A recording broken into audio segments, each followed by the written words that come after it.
Marcos 10, 35 a 45.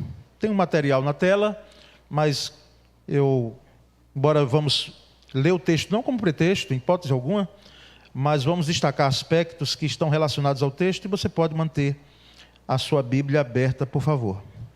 Marcos 10, 35 a 45 diz assim: Então se aproximaram dele Tiago e João, filhos de Zebedeu, dizendo: Mestre, queremos que o Senhor nos conceda o que vamos pedir.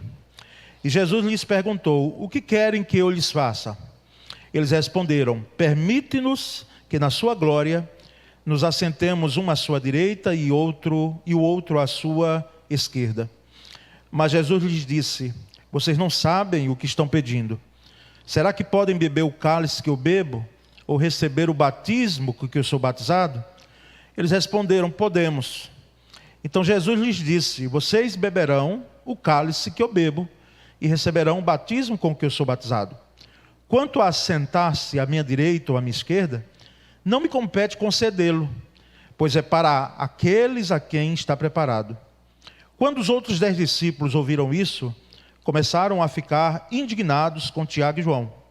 Mas Jesus, chamando todos para junto de si, disse: Vocês sabem que os que são considerados governadores dos povos os dominam e que são seus maiorais os seus maiorais exercem autoridade sobre eles. Mas entre vocês não é assim. Pelo contrário, quem quiser tornar-se grande entre vocês, que se coloque a serviço dos outros. E quem quiser ser o primeiro entre vocês, que seja servo de todos. Pois o próprio Filho do Homem não veio para ser servido, mas para servir e dar a sua vida em resgate por muitos. Amém. Irmãos, há uma continuidade daquela pregação, com esse tema, servir a Deus e servir a causa de Deus. Ela implica em levantarmos, suscitarmos alguns fatores que constituem uma postura coerente com o serviço cristão. Que esteja alinhada essa postura com o servir a Cristo e servir a causa de Cristo, a causa de Deus. E um primeiro ponto a ser destacado, a ser lembrado, reiterado, porque nós já conhecemos, sabemos, é que esse serviço precisa ser feito, realizado, mediante um chamado. Mediante um chamado. E chamado, nós sabemos o que isso significa. Não apenas chamado para aqueles que estarão à frente, muitas vezes servindo ao Senhor integralmente, como é o caso, não é? Desse que vos fala e de outros pastores, ou seja, um chamado para um ministério específico na igreja local. Então é importante que esse chamado ele seja bem claro no coração daquele que recebe, mesmo que diante do processo de chamado hajam algumas dúvidas, hajam algumas perguntas. Senhor, será que é isso? Será que sou eu? Lembra do chamado de Gideão para liderar o povo de Israel naquele tempo conturbado, né, do período dos juízes, onde um era levantado quando era necessário, depois o povo se desviava, o povo de Israel, depois Deus suscitava outros líderes. Ele diz: quem? Eu? Eu sou o menor, a minha família é a menor de Manassés. Quem eu? Eu estou aqui tentando esconder aqui, guardar o alimento para que não seja tomado daqueles que são os nossos invasores e que estão vindo aí nos oprimir. Esse chamado, irmãos, é mediante uma escolha de Deus. E quando Deus escolhe alguém para servir em determinada função na causa dele, ele infunde, ele marca. Na linguagem hoje, ele coloca de forma bem clara, ele tatua, vamos dizer assim, no sentido positivo, de marcar a nossa vida de tal forma que há uma forte convicção de chamada para aquele trabalho. Mesmo, reitero, que diante esse processo do chamado e no chamado, na realização da tarefa, da missão, nós venhamos a ter algumas perguntas ao Senhor, alguns momentos até, quem sabe, de crise. Então, Deus, conduz as situações e providencia os meios para que nós possamos servir a Deus mediante esse chamado. E é algo assim, irmãos, eu diria, irresistível. E quem resiste está brincando com coisa séria, porque é algo tão forte, tão poderoso, e que é feito não numa imposição de Deus, porque Deus nunca agiu dessa forma, a não ser em casos específicos, que Ele tem poder para fazê-lo. Mas Ele diz, olha, você pode fazer o que você bem entender, embora você tenha um chamado, mas você nunca será tão feliz, tão satisfeito, quando você estiver realizando o chamado. Assim ocorre com aqueles que servem a Deus e a causa de Deus. Segundo, irmãos, segunda conduta coerente com o serviço a Deus e a causa de Deus, é servir com excelência. Servir de forma excelente. A palavra excelente, ela implica muito, não é? Porque nem é mais ou menos, nem é bom, nem é muito bom, mas é excelente. Então, servir com excelência é quando o Senhor chama alguém para servir em determinada área da sua causa, não é? E Ele faz com que essa pessoa coloque em evidência o melhor que ela tem, dos seus dons e talentos, o melhor, e ainda mais, Ele capacita com dons, porque os dons não são nossos, não provém de nós não produzimos dons, dons vêm de Deus, talentos são nossos, naturais, e devem ser implementados, não é? Porque nós sabemos realizar alguma coisa, mas imagina isso, você tendo uma capacitação melhor naquilo, você tendo com que se dedicar para que você faça de forma mais excelente, daquela habilidade natural. Eu sei que tem alguns fatores, o ambiente, as circunstâncias, enfim, que contribuem e corroboram para que nós possamos ter esses talentos, não é? Mas imagina alguém servindo ao Senhor de forma excelente. Por isso que na igreja não é admissível, em nenhum ministério, principalmente no ministério pastoral, não é? Porque enquanto eu estou falando aqui, os irmãos todos estão em silêncio, embora a sua mente aí está burilando, eu penso, né? E me acompanhando aqui. Então é preciso fazer de forma excelente, não dá para fazer mais ou menos. E nós sabemos, irmãos, que essa pessoa, quando realiza, esse crente, esse cristão, não é? Essa cristã, ela realiza com o melhor que ela tem, com o melhor que ela tem, e por isso que dá bons resultados. Por isso que um serviço feito a Deus e a sua causa com excelência vai dar fruto. Talvez inicialmente, não duvide disso, seja como o bambu chinês, que durante 5 anos ninguém vê nada, só vê um bulbo lá nascendo, de forma assim muito devagar durante os 5 primeiros anos, mas as raízes desse bambu chinês, elas vão se aprofundando no subsolo, elas vão criando fortalecimento, e depois de 5 anos, dizem os entendidos dos bambus, né? Que esse bambu chinês, ele começa a crescer, a despontar, e ele chega a cerca de muito mais de 3, de 4, de 5, 6 metros de altura. E não se quebra, porque as raízes dele estão bem firmes. Então, servir a Deus com excelência, irmãos, além de servir a Deus com um chamado, essa é a nossa missão. O terceiro aspecto é servir com integridade. Integridade. Integridade significa ser íntegro, inteireza de conduta, de vida, alguém reto mesmo, não é? Chega a ser uma concepção de imparcial, não é? Alguém que tem e que está ali servindo de maneira íntegra. Não se trata aqui, irmãos, de perfeccionismo, servir com perfeição não, porque nós falhamos, não é? Nós falhamos na nossa tarefa, oh meu Deus, às vezes a gente quer fazer bem, mas a gente erra no trajeto do cumprimento da missão que Deus nos confiou. Mas não se trata de imperfeição. Se você está procurando ser perfeito, não é?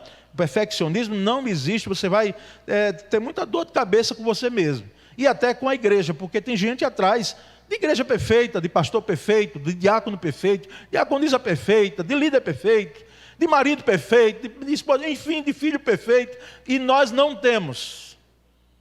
Nós estamos em construção, disse o apóstolo Paulo na sua carta. Nós somos um edifício de Deus que não está terminado. Nós estamos em obra. Se você quiser, aliás, não precisa colocar em você mesmo, mas coloque no seu coração e na sua mente: eu estou em obras. A construção não está pronta. Então, nada de perfeccionismo, porque perfeito é Deus, é o Senhor. Alguém chegou e até com uma conversa teórica muito bonita, não é? Oh, bom mestre, por que você está chamando? Olha que Jesus. Era Jesus, revestido de humanidade. Por que você me chama bom? Porque bom só tem um. No sentido de perfeito. Então, servir a Deus com integridade aqui, irmãos, com equilíbrio honesto em nossas intenções. Intenções. É bom a gente sempre parar e refletir, e perguntar para nós mesmos: por que é que você está servindo? Por que é que eu estou servindo? Por que é que eu estou no ministério que eu estou? As intenções nos nossos corações. Eu estou para quê? Por quê? Porque dependendo da resposta que venha, se não for glorificar a Deus, edificar o povo de Deus, cumprir a sua missão, é bom repensar logo porque você faz as coisas. Na causa de Deus e com esse entendimento de servir a Deus. Então é bom que sejamos honestos com as nossas intenções. Por que é que estamos no ministério? Por que estamos servindo? Quais são os nossos valores? As nossas ações refletem aquilo que implica para que aquele ministério seja feito com integridade? Então essa é uma terceira conduta, não é? Que deve estar alinhada com servir a Deus e a causa de Deus. E uma quarta e última, irmãos, como não poderia ser essa? Nós servirmos na dependência do Espírito Santo. Olha, a capacitação é fundamental. Inclusive hoje se fala na capacitação continuada. Porque antes assim, se concluía os cursos, né, dizia: pronto, está pronto para o restante da vida. Quem disse? Se não for uma capacitação contínua, até aqueles que chegaram ao grau de doutorado, um PhD, que vai ter que continuar burilando, fomentando, não é? Ali, no caso da ciência que trabalha. E como nós não entendemos a questão da capacitação, é importante, é fundamental. Mas, irmãos, pode-se ter uma formação muito invejável, um currículo recheado, mas se não formos servir na dependência do Espírito Santo de Deus, porque é Ele quem nos empurra, nos impulsiona, nós apenas faremos aquilo que é o trivial. Por mais que tenhamos uma boa capacitação, por mais que alguém olhe e diga: puxa, está muito bom, está excelente. Mas se não for na dependência do Espírito Santo, se não for o Espírito Santo colocando fogo mesmo, mas é um fogo estranho não, é o fogo dele, um fulgor, um fervor de servir, e não é servir só com a questão da emoção e de querer fazer, e aquela exaltação, não, tem gente que tem fogo dentro da vida, um fulgor para servir, mas que quando você olha, eu lembro do Dr. Russell Shedd, pastor Shedd, como era calmo em falar. Você não tinha uma expressão dele como eu faço aqui, um gesticular tão forte, uma voz tão altiva. Mas quanta preciosidade saía daquela mente, daquela boca, falando bem, muitas vezes pausadamente. Diácono Ducler, o professor Ducler Chaves, que já se foi para o céu, né? Quem não conheceu aqui o professor Ducler, precisava conhecer. Calminho nos estudos bíblicos, né? Pregação mais ainda, parece que ficava mais cauteloso, mas se você tivesse paciência de ouvir e de beber, você saía alimentado. Tinha sabedoria humana, formação para isso, capacitação, e tinha dependência do Espírito Santo. Então, servir na dependência do Espírito Santo, irmãos. Para encerrar, Billy Graham, grande pregador, não é? Conhecidíssimo em todo o mundo, que também já nos deixou, mas deixou um legado para todos nós cristãos. No seu livro O Espírito Santo, ativando o poder de Deus em sua vida, ele disse: eu tenho certeza, Billy Graham, que Deus nos dá força do Espírito Santo na proporção das tarefas a nós confiadas.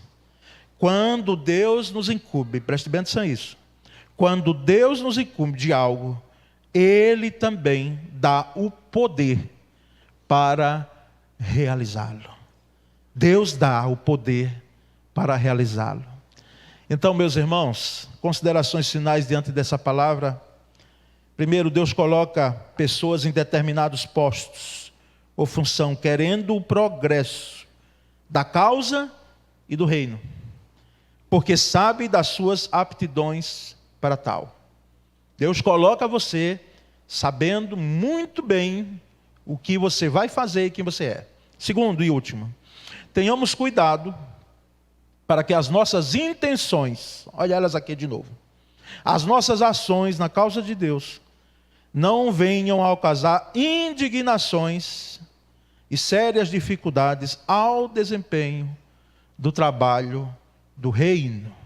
O querer fazer, muitas vezes queremos fazer segundo o nosso jeito, a nossa forma de ser, não é? E tem gente que quer que aquilo que seja feito na causa seja segundo a sua ótica apenas, segundo a sua visão, não é? Eu às vezes peço misericórdia quando eu ouço alguém dizendo assim: ah, se todo mundo fosse igual a mim. Você já ouviu isso aí? Não é? Ah, se todo mundo fosse igual a mim. Aí começa a dizer, tal. Ah, seria uma tragédia, viu? Não tenho dúvida. Se você diz isso, pare em nome de Jesus. Que seria uma tragédia, uma lástima, todo mundo ser igual a nós. Por mais que você tenha virtudes. Mas seria triste. Porque é na diversidade, sim, do reino de Deus que nós cumprimos a nossa missão no serviço. Irmãos, eu não sei fazer algo que os irmãos aqui fazem, mas não sei mesmo. Não tem jeito. Posso até estudar, fazer aquele simuladão, aquele curso aprofundado, quem sabe, mas não farei. Mas me empenho e você deve se empenhar para fazer aquilo que Deus nos confiou. Amém, meus irmãos? Recebamos nós essa palavra e sirvamos, não é? Com essas condutas que são coerentes a um serviço a Deus e a sua causa.